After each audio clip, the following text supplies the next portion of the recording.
ஏங்க இந்த ஊரு கூமாப்பட்டி ஐலாண்ட பாருங்க, இந்த ஊரு வயக்கால பாருங்க எப்படி இருக்குன்னு, தனி ரகங்க. இப்போ நீங்க வீடியோ கிட்டத்தட்ட 1.5 வருஷமா போட்டுட்டு இருக்கீங்க. ஆமாங்க. வீடியோ போட ஆரம்பிக்கும் போது பாத்தீங்கன்னா நீங்க ஃபேமஸ் ஆகணும்னு போட ஆரம்பிச்சீங்களா, எல்லாம் கூமாப்பட்டி ஃபேமஸ் ஆகணும்? டீச்சர் ஒன்று வீடியோல சொன்னீங்கல்ல, அது நிறைய நெகட்டிவான ஒரு விமர்சனம் வந்துச்சு. அதாவதுங்க, டீச்சர் வந்து ஒரு குரு, ஒரு தெய்வத்துக்கு சமம். குரு அப்படியே பேசுவாங்க வீடியோ. எனக்கு சொல்லி கொடுத்த குருவை teacher I love you teacher, அத மனசார ஏத்துக்கிறேன். என்னங்க மாடுலேஷனே தப்பா இருக்கு.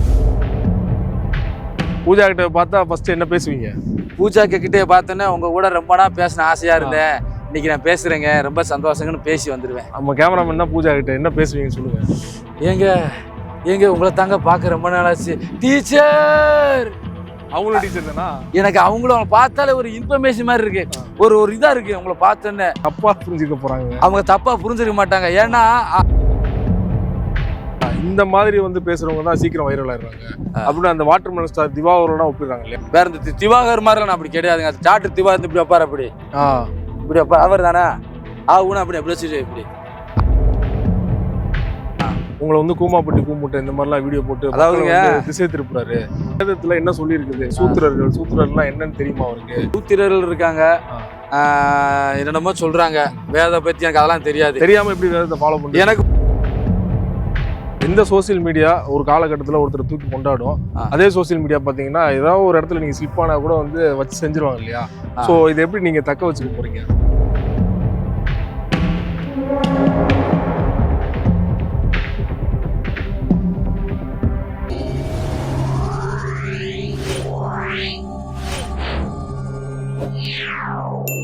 மீடியா சர்க்கிள் நேயர்களுக்கு வணக்கம், நான் சிவகுமார். இப்போ நான் எங்கே இருக்கேன்னு பார்த்தீங்கன்னா இன்ஸ்டா மூலமாக தமிழ்நாடு முழுவதும் தற்போது ஃபேமஸ் ஆகிருக்கிற கூமாப்பட்டி கிராமத்தில் தான் இருக்கேன்.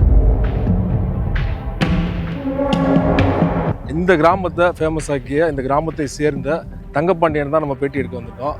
அண்ணன் இங்கே தான் இருக்காரு, அவர்கிட்ட பேசலாம். ஏங்க எப்படி இருக்கீங்க? தரமா இருக்கும், வேற லெவல்ல இருக்கும், சந்தோஷமா இருக்குங்க. ஆனால் இங்கே வரவங்க நீங்கள் உங்கள் வீடியோ பார்த்துட்டு நிறைய பேர் ஏமாறுறதா நிறைய பேர் போஸ்ட் போடுறாங்க இல்லையா? நீங்கள் வீடியோவில் காட்டினது வேறையா இருக்குது, இங்கே வந்து பார்த்தோன்னா இப்படி இருக்குது. அதாவது அப்படிலாம் கிடையாது.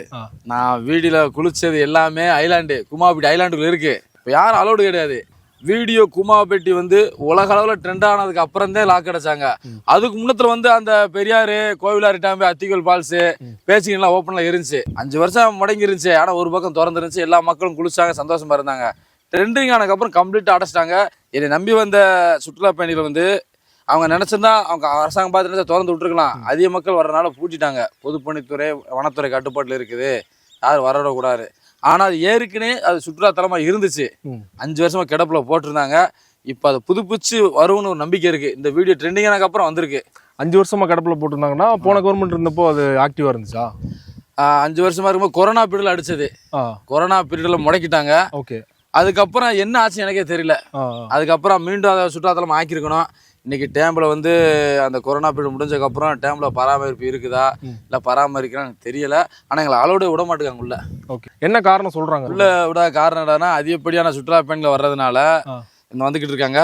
மேற்கொண்டு அந்த சுற்றுலாத்தலம் அது ஏற்கனவே சுற்றுலாத்தலமாக இருந்துச்சு, அதை நாங்கள் புதுப்பிச்சு சொல்கிறோம் சொல்லாமல் இது பொதுப்பணித்துறை, வனத்துறை கட்டுப்பாட்டில் இருக்குது அப்படின்னு சொல்கிறாங்க. ஆனால் பிளவுக்கல் டேம் ஏற்க ஒரு சுற்றுலாத்தலம், அது மீண்டும் புதுப்பிச்சு சுற்றுலாத்தலம் வந்ததுக்கப்புறம் நீ வாங்கன்னு சொல்ல மாட்டேங்காங்க. ஓகே.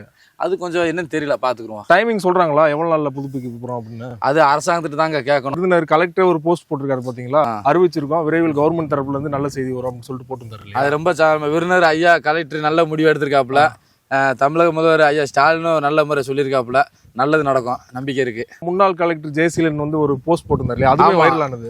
ஆமாங்க, இந்த இடம் தான் கொடிக்கலை வந்து பார்த்து கொடுத்தாரு. ஐயா சொன்னாரு கொடிக்கலத்துல அவரு முன்னாள் கலெக்டர். அவர் என்ன சொல்றாருன்னா, நகர்ப்புறத்துல இருந்து வாழ்ற மக்கள் இருக்காங்கல்ல, தன்னை இலைப்பாடு ரொம்ப மன அழுத்தத்துல இருப்பாங்க, அவங்க வந்து கூமாப்பட்டிக்கு வந்து இலைப்பாட்டுக்கு 100% சுற்றுலாத்தலமாக அவரே கலெக்டரையே சொல்லிட்டாரு. எங்க ஊரு கூமாப்பட்டி உலக அளவுல சுற்றுலாத்தலமா மாறுறதுக்கு 100% இருக்கு அப்படின்னு கலெக்டரே சொல்லிட்டாரு.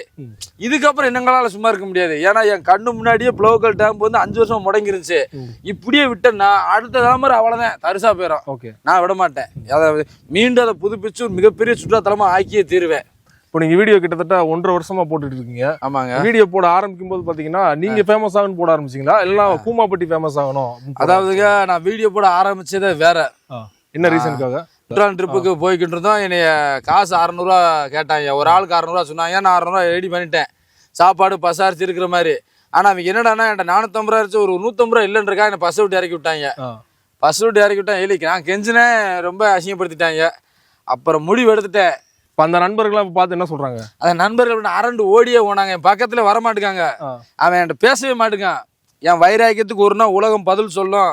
இதே கூமாப்பட்டியை உலகத்துக்கே நான் காட்டுறேன், உலக மக்களை படையெடுத்த அளவுக்கு கூமாப்பட்டியை ஃபேமஸ் ஆகுறேன்னு உறுதியா எடுத்தேன். 1 வருஷமா கண்டினியூவா வீடியோ போட்டேன். ஏங்க கூமாப்பட்டி வாங்க, எங்க தனி ஐலாண்டுங்க, எங்க காத்த பாருங்க, மல்லிகைப்பூவா மணக்குதுங்க. வைராக்கியத்தோட கூமாப்பட்டி வீடியோ எடுத்து போட்ட உலகத்துல இன்னைக்கு கூமாப்பட்டி ஃபேமஸ் ஆயிருச்சு. எந்த இடத்துல அவமானப்பட்டனோ, எங்க புறக்கணிக்கப்பட்டனோ அங்க தவிர்க்கவே முடியாத சக்தியா உருவெடுத்தே தீர்வுன்னு ஒரு சங்கல்பத்தை எடுத்தேன். ஒரு வைராக்கியமா இருந்தேன். இன்னைக்கு உலகத்துக்கே கூமாப்பட்டி தெரிஞ்சிருச்சு. அதுவே எனக்கு போதும். இன்னைக்கு எல்லா மக்களும் கூமாப்பட்டி தேடி வர ஆரம்பிச்சிட்டாங்க. இதை விட ஒரு பெரிய சம்பவம் எதுவுமே கிடையாது. நல்ல வேலை நீங்க அன்னைக்கு குற்றாலம் போயிருந்தீங்கன்னா கூமாப்பட்டி இந்த அளவுக்கு ஃபேமஸ் ஆயிருக்காது இல்லையா? அன்னைக்கு குற்றாலம் போயிருந்தேன்னா அன்னைக்கு கூமாப்பட்டி என்ன உலகத்துக்கே தெரிஞ்சிருக்காது. என்னன்னு தெரியல, விதியா இல்ல வேற என்னமோ தெரியல. ஆனா உள் மனசை நம்புற உள்ளுணர்வு ஒண்ணு இருக்கு. எங்க இருந்தெல்லாம் உங்களுக்கு கால்ஸ் வருது வீடியோ போட ஃபேமஸ் ஆனதுக்கு அப்புறமா? முக்கியமா பெங்களூர்ல இருந்து கால் வந்துச்சு. ஒரு ஆள் சிங்கப்பூர்ல இருந்து பேசணும், இங்க வரணும் அப்படின்னு சொன்னாங்க. சிங்கப்பூர், பெங்களூரு, இது பக்கத்துல இருக்கிற அந்த தர்மாபுரி சொன்னாங்க. ஒகேனக்கல் ஏரியால வந்துகிட்டு இருக்குன்னு சொல்லி வந்தாங்க. எனக்கு வந்து அதிகப்படியான வந்தது தென்காசி, திருநெல்வேலி, அங்கிட்டு பக்கத்துல நாகப்பட்டினம் ஒண்ணு இருக்குது. ஆமா, கடற்கரை மாவட்டம். நாகப்பட்டினம் இருந்து வராங்க, சென்னைக்காரங்க வராங்க. அடுத்த வாரம் சென்னை வரேன். ஓகே. சென்னையில இருக்கா வரீங்க? என்ன பிளான்? சென்னையில வந்து சென்னை ஃபேமஸ் ஆக போறீங்களா? சென்னை ஃபேமஸ் ஆக்குனா அது ஆல்ரெடி ஏற்கனவே ஃபேமஸ் தான். அதெல்லாம் ஃபேமஸ் சொல்ல ரொம்ப பெருசா ஆல்ரெடி கரண்ட்ல இருக்கு. சென்னை வந்து பார்க்கணும் ரொம்ப போன மாசம் வந்தேன் சென்னைக்கு. அடுத்த மாசம் வருவேன்னு சொன்னேன், அதே மாதிரி வருவேன். சென்னையில எங்க வச்சு வீடியோ போட போறீங்க முதல் வீடியோ? சென்னை வந்து முதல் வீடியோ வந்து பீச்சில் வந்து கடல் தண்ணி எப்படி இப்போ வந்து நான் கிராமத்துல ஐஸ் மாதிரி சர்பத்து மாதிரி இருக்கிற கூமாப்பட்டியில வாழ்ந்துட்டேன். இப்ப சென்னையில வந்து அந்த கடல் தண்ணி எப்படி இருக்கு எனக்கு தெரியாது. கடல் தண்ணி டெஸ்ட் பண்ணி பார்க்க போறேன். கடல் தண்ணி உப்பா தான் இருக்கும். உப்பா இருக்குமா இல்ல அது எப்படி இருக்கும், சர்பத்து மாதிரி இருக்குமா, பவண்டா மாதிரி இருக்குமா, செவனப்பு மாதிரி இருக்குமா தெரியல. ஒரு டெஸ்ட் நம்ம டெஸ்ட் பண்ணி பார்க்கணும்ல. நீங்க உப்பா இருக்குன்னு சொல்லிருக்கீங்க, நான் போய் ஒரு ஆட்ட பார்க்கலான் இருக்கேன். அடுத்து குற்றாலம் போவேன், அடுத்து இங்கிட்டு வருவேன், நாகப்பட்டினம் வருவேன், பாண்டிச்சேரி வருவேன். ஒவ்வொரு மாவட்டத்திலயும் இப்போ படையெடுத்து வருவேன், எங்கெங்க சுற்றுலாத்துல இருக்குன்னு. நேற்று கூட குற்றாலம் போயிருந்தோம். குற்றாலத்துல பாத்தீங்கன்னா அங்க குளிக்கிறவங்க கூட கூமாப்பட்டின்னு கத்துறாங்களே. அப்படி எனக்கு உலகத்துக்கே ட்ரெண்ட் ஆயிருச்சுங்க. ஒரு என்னை ரொம்ப கஷ்டப்படுத்திட்டாங்க. அதுக்கப்புறம் தான் முடிவு எடுத்தது. உங்க வீட்டுல எல்லாம் என்ன சொல்றாங்க? ஆரம்பத்துல வீட்டுல வந்து என்னடா கூமாப்பட்டி வாங்க வாங்கன்னு கூவிக்கிட்டு இருக்க, என்னடா ஒருத்தனால ஒன்றும் பண்ண முடியாதா, தனி மனிதனால இது பண்ண ரொம்ப இது பண்ணாங்க. ஆனால் வைராக்கியமாக இருந்தேன், நடந்துருச்சுங்க. வெளிக்குலத்துக்கு வந்துருச்சு. எங்கள் அப்பா ஆரம்பத்தில் வந்தார், அம்மா அப்பா ரொம்ப மாதிரியா பேசுனாங்க. இப்போ எங்கள் அப்பாவே என்ன சப்பாத்தி வாங்கி கொடுக்குறாரு. இப்போ என்ன சொன்னாங்க உங்க வீட்டில்? ஏடா பஸ்ஸில் போனான்னு ஏங்க அப்படின்றாங்க. இங்கிட்டு கறி கடைக்கு போனாலும் ஒன்னேத்தையும் சொல்கிறேன், எங்கிட்டு போனாலும் உன் குரல் தான்டா கேட்குதுடா. என்னடா செஞ்சு வச்சிருக்கேன் இந்த உலகத்தை அப்படின்னு சொல்லி எங்கள் அப்பா அன்றைக்கி நைட்டு 5 சப்பாத்தி வாங்கிட்டு வந்துட்டாரு. ஓ, சந்தோஷத்துல எனக்கே எங்க அப்பா எனக்கு கண்டா முறைச்சு பாப்பாரு, கிட்லர் மாதிரி முறைச்சு பாப்பாரு. அவரே வந்து இன்னைக்கு 5 சப்பாத்தி வாங்கி கொடுத்துட்டாரு. அப்படியே சப்பாத்தி குருமா போட்டுட்டு அப்படியே சாப்பிட்டு சந்தோஷமா சாட்டை போட்டு தூங்கிட்டேன். ஏங்க அப்படிங்கிறது வந்து எப்படி நீங்க அந்த வார்த்தையை புடிச்சிங்க? ஏங்க அப்படிங்கிறது வந்து ட்ரெண்ட் ஆயிடுச்சு இல்லையா? ஏங்கன்றது இப்ப திருநெல்வேலியில போயிருக்கீங்களா, ஏல என்னல பண்ற வேலை அப்படின்ட்டுவாங்க. ஆனா மதுரை அப்படி கிடையாது. ஓ என்னடா பாபா ஒரு மாதிரியா பேசுவாங்க. மதுரை பாசை வேற, திருநெல்வேலி பாசை வேற. இந்த ரெண்டே மிக்சடு பண்ணிதே ஏங்க அந்த உணர்வு பூரமா ஏங்க என்னங்க பண்றீங்க, நல்லா இருக்கீங்களாங்க, வாங்க நம்ம வீட்டு போகணும், அந்த ஏங்கன்ற ஒரு பாஷையை உருவாக்கியாச்சு. இப்போ இங்க ஊர் மக்கள் என்ன சொல்றாங்க, வீட்டுல என்ன சொன்னாங்கன்னு சொல்லிட்டீங்க. ஊரே வந்து இப்போ ட்ரெண்ட் ஆனதுக்கு அப்புறமா வெளியூர்ல இருந்து நிறைய பேர் வந்து போறாங்க இல்லையா? அவங்களுக்கு புதுசா இருக்கு, என்ன நம்ம ஊருக்கு திடீர்னு இவ்வளவு பேர் வந்து போறாங்க அப்படின்னு. அவங்க என்ன சொல்றாங்க? பாசிட்டிவா சொல்றாங்களா நெகட்டிவா சொல்றாங்களா? பாசிட்டிவா தான் சொல்றாங்க. என் ஊர்ல வந்து இதுனா வரைக்கும் பிளவுகள் டேம்ப் அவ்வளவுதான், ஒன்றும் பண்ண முடியாது, அவளை ஒன்றும் செய்ய முடியாதுன்றாங்க. இப்போ நீ வந்ததுக்கப்புறம் இன்ஸ்டாகிராமில் ட்ரெண்டிங் ஆனதுக்கப்புறம் குளோக்கல் டேமுக்கு ஒரு விடிவு வேலை வந்துருச்சு. மேற்கொண்டு இடம்னா அப்படி இந்த வருஷநாட்டு பாதை ரொம்ப முடங்கி கிடக்கு, அதையும் திறந்து விட்டு கூமாப்பட்டிக்கு மருத்துவமனை இல்லை. இப்போ ஒரு பாம்பு கடிப்பட்டுருச்சு, ஒரு கையால உடஞ்சிருச்சு, ஏதோ வேலை செஞ்சுக்கிட்டு இருக்கும் பொழுது ஏதோ உடல் ரீதியான பாதிப்பு வந்துருச்சுன்னா, ஒரு கர்ப்பிணி பெண்ணு கர்ப்பமாக இருக்காங்க, ஒரு கர்ப்பிணி பெண்ணுக்கு வந்து பிரவேசம் வருதுன்னா நாங்கள் வத்ராபத்தம் போன்றிருக்கு 5 கிலோமீட்டர் தள்ளி போக வேண்டியதாக இருக்குது. மருத்துவ உதவியாக இருந்தால் எங்களுக்கு காய்ச்சல் வந்துருச்சு, ஆரம்ப சுகாதார நிலையங்கள் இல்லையா? ஆரம்ப சுகாதாரம் இருக்குது, ஆனா எங்களுக்கு வந்து ஒரு முழுமையான மருத்துவமனை இல்லை எங்களுக்கு. இப்ப ஒரு பெண்ணு கர்ப்பிணியா இருக்கா, அவளுக்கு உடம்புக்கு முடியல அப்படின்னா நம்ம 5 கிலோமீட்டர் தள்ளி வத்திராபுரம் போக வேண்டியதா இருக்கு. ஆனா ஒவ்வொரு கிராமமுமே எங்க ஊர்லயும் நீங்க ஹாஸ்பிட்டல் கட்டணும் அப்படின்னு சொன்னா கவர்மெண்ட் என்ன பண்ணும்? 5 கிலோமீட்டர்லாம் பக்கம் தான் இல்லையா? ரொம்ப ஆஸ்பத்திரி முழுமையான ஒரு வேணாம். கூமாப்பட்டி மக்கள் தொகைக்காவது அங்குள்ள மக்கள் விவசாய மக்கள். ஓகே, உலகத்துக்கே சோறு வர்ற பூமி இது, விவசாய பூமி, சொர்க்க பூமி, தனி ஐலாண்டு. இப்படிப்பட்ட மக்கள் அன்றாட ஜீவாம்சமே உழைப்பு தான், எங்களோட அடையாளமே விவசாயம் தான். இந்த மக்களுக்கு விவசாய தொழில் பண்ணுற இடங்களுக்கு காயம் ஏற்படும், இயல்புதே உடம்புல காயம் ஏற்படும். இவங்களுக்கு வந்து ஒரு ஆரம்ப சுகாதார நிலையமாக இருந்தாலும் அதை கொஞ்சம் பெருசாக கட்டுங்க. மருத்துவமனை கூட நீங்கள் கொண்டு வரணும் ஆசை தான். நீங்கள் கிராமத்துக்கு மருத்துவமனை என்ன நீ சொல்கிறீங்க? ஒரு ஆரம்ப சுகாரமாக இருந்தாலும் கொஞ்சம் பல்முனையில் பெருசாக இருக்க மாதிரி கொண்டு வாங்க. இப்போ நீங்கள் டெய்லி என்ன ஒர்க் பண்ணுறீங்க? ஏன் வந்து எரும மாடு மேய்க்கிறேன். ஓகே, எரும மாடு மேய்ச்சி வித்துட்டேன். இப்போ மாடு வித்தாச்சு. இப்போ ஆட்டுக்குட்டி 32 ஆட்டுக்குட்டி மேய்க்கிறேன். ஆட்டு பண்ணை வச்சிருக்கீங்க? ஆட்டு பண்ணை கிடையாது, கொஞ்சம் தான். ஓகே, பண்ணைன்னா பெருசுங்க, அது வேற லெவலா இருக்கும். வெறும் 32 ஆட்டுக்குட்டி தான். ஓகே, ஆமா. அதுல ஒரு ஆடு செத்துருச்சுங்க. அந்த ஒரு ஆடு செத்ததுக்கு அதோட தடுப்பூசி போடுறோம். குமாப்பட்டி மாட்டு ஆஸ்பத்திரியில் தடுப்பூசி போடுறதுக்கு எங்க குமார் ஷாக் முடிச்சு நான் வத்திராபுரம் போயிருந்தேன். எங்க ஆடு மாடுகளுக்கு தேவையான தடுப்பூசி மேற்கொண்டு எல்லாமே மருத்துவம், கால்நடை மருத்துவத்துக்கு கூமாப்பட்டியில் வந்து ஒரு கண்டிப்பாக கொண்டு வரணும், பெருசாக கொண்டு வரணும். இங்கே கூமாப்பட்டியில் கால்நடை அதிகமாக இருக்குது. உலகத்திலே அதிகமாக பிரபலமான ஜல்லிக்கட்டு இங்கே தான் இருக்குது. இன்னைக்கு எத்தனையோ ஜல்லிக்கட்டு கேள்விப்பட்டிருப்பீங்க, காங்கேயம் கேள்விப்பட்டிருப்பீங்க, தஞ்சாவூர் உப்புலச்சேரி பார்த்துருப்பீங்க, தேனி மலைமாடு பார்த்துருப்பீங்க. ஆனால் அந்த வத்திராருப்பு கூமாப்பட்டி ஜல்லிக்கட்டு காலம் வந்து உலகத்திலே ஃபேமஸ் ஆனது. இந்த ஜல்லிக்கட்டை பாதுகாக்கணும், இந்த மலைமாடுகளை பாதுகாக்கணும், இதோட தனித்துவத்தை வந்து எங்களை அங்கீகரிக்கணும். கூமாப்பட்டி மலைமாடு அங்கீகரித்து எங்களுக்குன்னு ஒரு கால்நடை மருத்துவம் பெருசாக இருக்கணும். இங்கே கண்டிப்பாக எங்களுக்கு தேவை. ஆடு மாடு கோழி பறவை பச்சை முதற்கொண்டு இங்கே பெருசாக இருக்குது, மக்கள் தொகை நிகராக இருக்குது. அதனால் ஒரு கால்நடை மருத்துவமனை வேணும். மக்கள் அன்றாட உழைச்சி வராங்க, அவங்களுக்கு உடல் ரீதியாக காயம் ஏற்பட்டால் அவங்க அரசாங்கம் உதவி செய்கிற மாதிரி ஒரு கொஞ்சம் மருத்துவ வசதி வேணும். மேற்கொண்டு கூமாப்பட்டி பஸ் ஸ்டாண்ட் அந்த வளைஞ்சு போகிறாங்க பஸ். ஆமாம், பார்த்தோம். அது வளைஞ்சு கூமாப்பட்டி வளையல ஒரே ஒரு பஸ் வளைஞ்சிடும் போது இங்கிட்டும் சைடு எதுவுமே வாங்க முடியாது, ஒரு பஸ்ஸே போக முடியல. அதனால இந்த கூமாப்பட்டி பஸ் ஸ்டாண்டை கொஞ்சம் நல்ல நிவர்த்தி பண்ணணும். ஒரு போக்குவரத்து வசதியை நல்லா அகலப்படுத்தணும், பஸ் ஸ்டாண்டை விரிவுபடுத்தணும். மேற்கொண்டு கூமாப்பட்டி மக்களுக்கு கழிப்பறை வசதி, சாலை வசதி அதை ஏற்படுத்தணும். சாலை நல்லா தானே இருக்குது, இப்படி தானே வந்தோம். சாலைகள் நல்லா இருக்குது, ஊருக்குள்ள உட்புற சாலைகள் வந்து ரொம்ப இதாக இருக்கு. ஓகே, ஆமா, அதை சரிப்படுத்தணும். மேற்கொண்டு என்னடானா டேம்பை இது பண்ணணும். இப்போ வரைக்கும் கூமாப்பட்டிக்கு நல்லது பண்ணுறாங்க, அரசாங்கமும் நல்லது பண்ணுது, அது ஏன் நல்லாத்தான் பண்ணுறாங்க, எந்த குறையும் கிடையாது. ஆனால் டேம்பு அதை வந்து அது முடங்கி கிடக்கிற சுற்றுலாத்தத்தை புதுப்பிச்சிடணும். இந்த விவசாய மக்களுக்கு மருத்துவமனை, ஆடு மாடு மேய்க்கிறதுக்கு கால்நடை மருத்துவம் வேணும். வருஷநாட்டு பாதையை திறந்து வைக்கணுங்க. இப்போ டேம் வந்து இப்போ திறந்து வச்சுன்னா வெளியிலேருந்து வரவங்களுக்கு, இப்போ நீங்கள் உள்ளூரில் இருக்கனால நீங்கள் குளிக்கிறீங்க, உங்களுக்கு ஆழம்லாம் தெரியும். வெளியிலேருந்து வரவங்களுக்கு எப்படி தெரியும்? உள்ள மாட்டிக்கிட்டாங்கன்னா அதனால மூடி வச்சிட்டாங்களா? அதாவதுங்க, நான் இதில் வந்து ஒரு பெரிய ஒரு அர்த்தம் என்னன்னா, பிளவுக்கல் டேம்பு வந்து கொரோனா பீரியட்ல மூடிருச்சு. ஓகே, கொரோனா பீரியட் போனதுக்கப்புறம் மீண்டும் அவங்க பிளவுக்கல் டேம்பை வந்து புதுப்பிச்சு நல்ல முறையில் கொண்டு வந்திருந்தா இன்னைக்கு சுற்றுலா பயணி வரும்பொழுது இந்த பாதுகாப்பு தேவையில்லை. அன்னைக்கு நீங்கள் புறணாமச்சிருந்தா இன்னைக்கு எதுக்கு சுற்றுலா பயணிகள் வந்து இப்படி வராங்க? அவசியம் இல்லை, அவங்ககிட்ட வந்துட்டு போயிருப்பாங்கல்ல. கொரோனா பீரியட் முடிஞ்சு 2 வருஷம் இருக்கும்ல, கொரோனா பீரியட் முடிஞ்சு. கூமாப்பட்டி வாங்க, லவ் ஃபெயிலியர் ஆனா இங்க வாங்க, லவ் ஆகுன்றீங்க, கல்யாணம் ஆகலைன்னா இங்க வாங்க, கல்யாணம் ஆகுன்றீங்க. உங்களுக்கு கல்யாணம் ஆயிடுச்சா? எனக்கு கல்யாணம் அடுத்த வருஷம் தாங்க. எனக்கு கல்யாணம் ஆகிற காரணமே கூமாப்பட்டி தான். அதுதான் கல்யாணம் ஆகிற காரணமாச்சு. தண்ணியில குளிச்சேன், கல்யாணம் ரெடி ஆயிடுச்சு. ஓகே ஆயிடுச்சா? பொண்ணெல்லாம் ரெடிங்க. லவ் மேரேஜா? நான் லவ் இல்லாம லவ்வே நாங்க தான் லவ் இல்லாம என்னால இருக்க முடியாது. லவ் இல்லாம உலகமே இயங்காதுங்க. அது ஒரு பவர், அது ஒரு பவரான வெப்பன்ஸ். டீச்சர் ஒன்று வீடியோல சொன்னீங்கல்ல, அது நிறைய நெகட்டிவான ஒரு விமர்சனம் வந்துச்சு. அதாவதுங்க, டீச்சர் வந்து ஒரு குரு, ஒரு தெய்வத்துக்கு சமம். குரு அப்படியே பேசுவாங்க வீடியோ. எனக்கு சொல்லி கொடுத்த குருவை teacher I love you teacher, அத மனசார ஏத்துக்கிறேன். என்னங்க தப்பா இருக்கு? கிடையாது, மனசார ஏத்துக்கிறேன். Teacher I love you teacher அப்படின்னா எனக்கு சொல்லி கொடுத்த குரு என் காதலி. அந்த காதலியை நான் குருவா பாக்குறேன். காதலியே அப்படி சொன்னா தெரியாது, காதலிக்கு அப்பாற்பட்டு காதலிக்கிறேன். என் காதல் அன்கண்டிஷன் லவ், காதலுக்கெல்லாம் அப்பாற்பட்ட காதல். அப்படியே அவளை குருவா தெய்வமா பாக்குறேன். எனக்கு எல்லாமெல்லாம் சொல்லி கொடுத்தியா அப்படின்னு என் காதலி டீச்சரா பாக்குறேன். 2வது பூஜா கேக்கிட்டே, அவங்களோட இன்ஸ்டால ஒரே ஒரு ஃபாலோவர், அது பூஜா கிட்ட தான் ஃபாலோ பண்ணி. ஆமா, பூஜா கேக்கிட்டே அவங்க பார்த்தால எனக்கு நரம்பெல்லாம் விடைக்குங்க, கையெல்லாம் கிருன்னு இருக்கு, ஒரு கழுக்கு மாதிரி வந்துடுறேன். அவ்வளவு இன்ட்ரெஸ்ட். இந்த முட்டை பம்மா சட்டை போடுமா அந்த பாட்டு இருந்துச்சுல, அல்லா அர்ஜுனும் பூஜா கேட்டு அடிச்சாங்களா, படம் பேர் என்னரு, நீ கண்ண நீ மண்ண சீசாக்கு நீனே நோ சகலோ சீசாவில மலையில சகல ஆளவா ஊந்தபுரா. அந்த ஆளவா ஊந்தபுரால பூஜா கேக்கிட்ட வந்து நடந்து வருவாங்க பாத்தீங்களா, ஐயோ தரமா இருப்பாங்க. ஆளு முடி நல்லா நீட்டா வலிச்சு கல்ல வலுன்னு மெழுகு சில மாதிரி நல்லா இருப்பாங்க. அவங்கள நினைச்சாலே எனக்கு ஒரு பூஸ்ட்டுங்க. பூஜா கிட்ட பார்த்தா ஃபர்ஸ்ட் என்ன பேசுவீங்க? பூஜா கிட்டே பார்த்தோன்னே உங்க கூட ரொம்ப நாள் பேசின ஆசையா இருந்தேன், இன்னைக்கு நான் பேசுறேங்க, ரொம்ப சந்தோஷங்கன்னு பேசி வந்துடுவேன். நம்ம கேமராமேன் தான் பூஜா கிட்ட என்ன பேசுவீங்கன்னு சொல்லுங்க.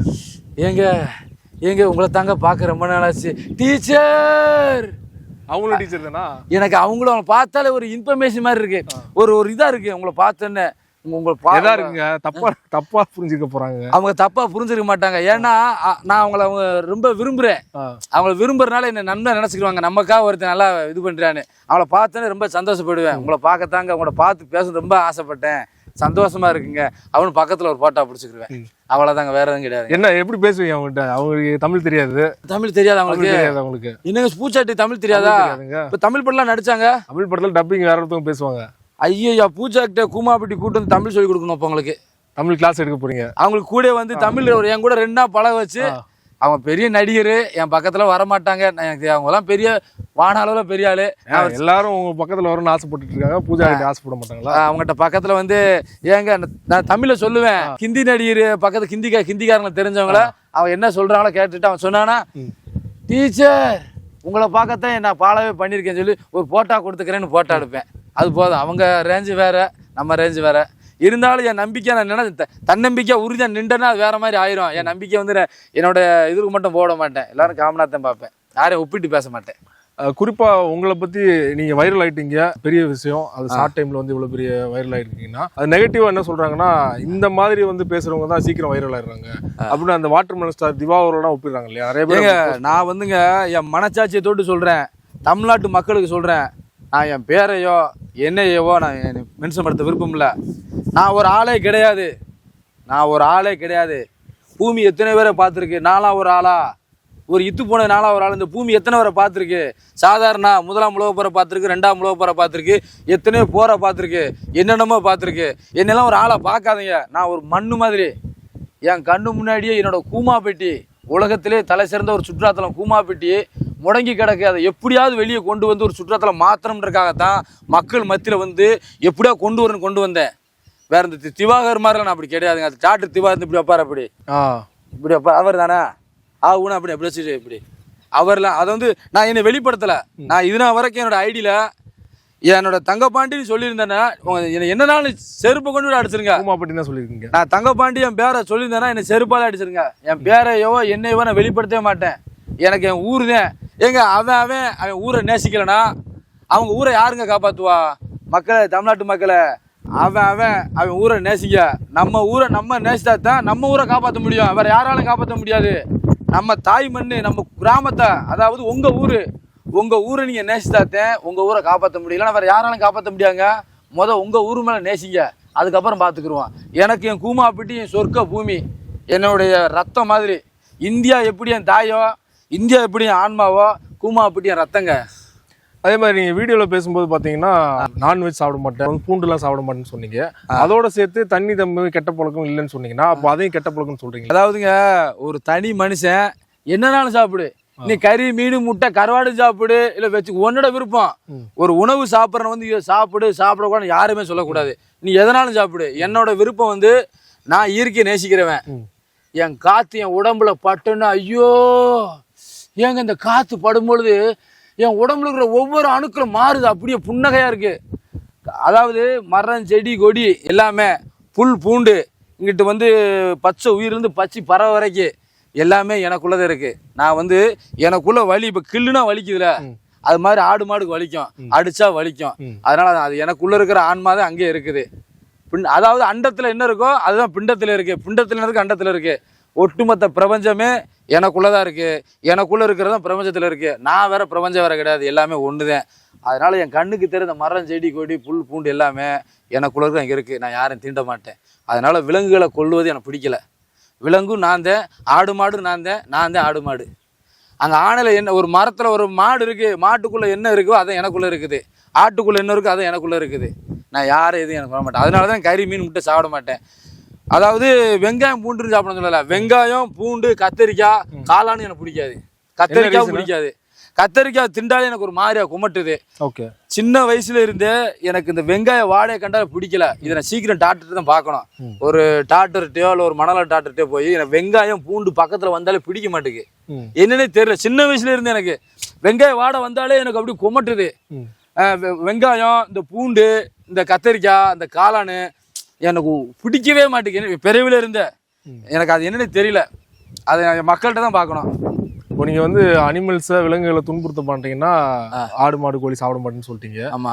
கொசு கடிச்சா என்ன பண்ணுவீங்க? அதை அடிச்சு கொள்ளதானே ஆகணும். அதாவதுங்க எனக்கு தெரிஞ்ச அளவுக்கு நான் இப்போ யோசிக்கிறவன், அதாவது அடிச்சா வலிக்கும்னு உணர்றவன், நான் என்னை உணர்றவங்க.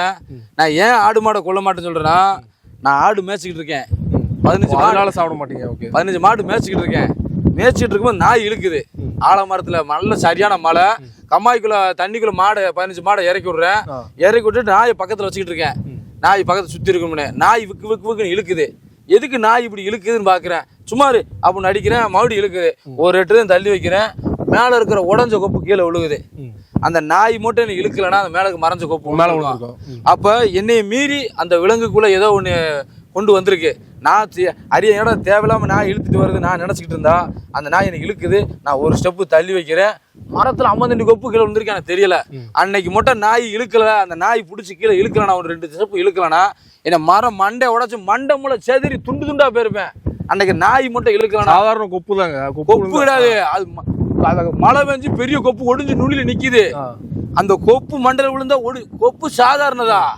எங்க ஒரு 2 மரம் நின்றுகிட்டு இருக்கீங்க, ஒரு கொப்பு மண்டை மரமா என் நெஞ்சு தண்டி இருக்கும். மரம் உடஞ்சி சைடுல நிக்குது. எனக்கு தெரியல. நாய் விக்கு விக்குன்னு இழுக்குது. ஏன்னா நாய் எதுக்கிட்ட அப்படி தேவையில்லாம இழுக்குது அப்படின்னு நினைச்சு நான் நின்றுகிட்டே இருக்கேன். ஐயோ அப்படின்னு சி அப்படின்னு தள்ளி தான் வைக்கிறேன். கொப்பு ஒடிஞ்சு கீழே விழுகுது. அன்னைக்கு நின்றுருந்தேன், அடிச்சு மண்டமுல செதறி இருக்கும். அப்ப நாய்கிட்ட ஏதோ இருக்குது, அப்ப நமக்குள்ள ஏதோ இருக்குன்ட்டு புரிஞ்சுக்கிட்டேன். அதாவது என்னை பொறுத்தளவுக்கு விலங்கு வந்து எனக்கு தெய்வம் மாதிரி. அது 5 அறிவா இருந்தாலும் சரி, மரஞ்செடி எல்லாமே எனக்கு தெய்வம் தான். அதே மாதிரி நீங்க வீடியோல பேசும்போது பாத்தீங்கன்னா நான் சனாதன தர்மத்தை ஃபாலோ பண்ணுவேன், வேதத்தெல்லாம் ஃபாலோ பண்ணுவேன் சொல்றீங்க. இதுக்கு எதிராக இருக்கிறவங்க பாத்தீங்கன்னா உங்களை வந்து கூமாப்பட்டி கூமுட்டை இந்த மாதிரிலாம் வீடியோ போட்டு அதாவது திசை திருப்புறாரு. வேதத்துல என்ன சொல்லி இருக்குது, சூத்திரர்கள்லாம் என்னன்னு தெரியுமா அவருக்கு? தெரியாம எப்படி வேதத்தை ஃபாலோ பண்றேன்னு சொல்றாரு. அதாவதுங்க சூத்திரர்கள் இருக்காங்க, என்னென்னமோ சொல்றாங்க. வேத பத்தி எனக்கு அதெல்லாம் தெரியாது. தெரியாம எப்படி வேதத்தை ஃபாலோ பண்றது? எனக்கு